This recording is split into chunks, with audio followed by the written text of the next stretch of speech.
Station Ghanpur ప్రజలు మోసం చేసిన నీచమైన చరిత్ర కడియం శ్రీహరిదే.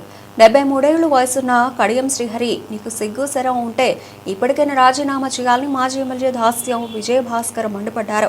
శాసనసభ్యులు బీఆర్ఎస్ పార్టీ పైన గెలిచి అభివృద్ధి పేరిట పార్టీ మారినా అని చెప్పినటువంటి బహిరంగ ప్రకటనను దయచేసి స్పీకర్ గారు పరిగణలోకి తీసుకొని పార్టీ ఫిరాయించినట్టు ఎవిడెన్స్ ఉంది, ఇప్పుడే రాజన్న గారు చూపెట్టింది కాబట్టి దయచేసి మీ ద్వారా గౌరవ స్పీకర్ గారిని కోరుతున్నాం.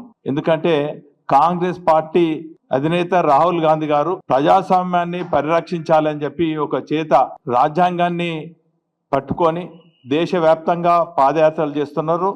మరి ఈ రాష్ట్ర ఇన్ఛార్జ్ గారు కూడా పాదయాత్ర చేస్తున్నారు.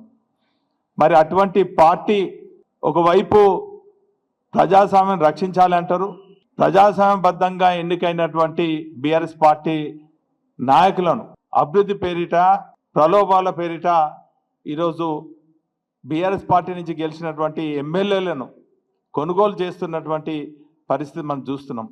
ఇప్పటికే సుప్రీంకోర్టు ఆదేశాలు జారీ చేయడం జరిగింది, స్పీకర్ గారికి మరి డైరెక్షన్స్ కూడా ఇవ్వడం జరిగింది.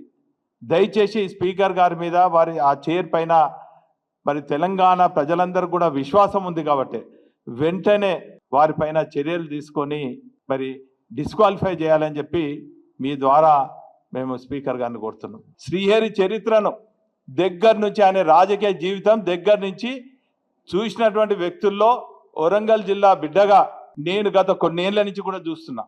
ఒక్కళ్ళకి పదవి వస్తే ఓరోడు కుట్రలతోని కుతంత్రాలతోని తన రాజకీయ పునాది మరి స్థాపించుకున్నాడు, సామ్రాజ్యాన్ని నిర్మించుకున్నాడు.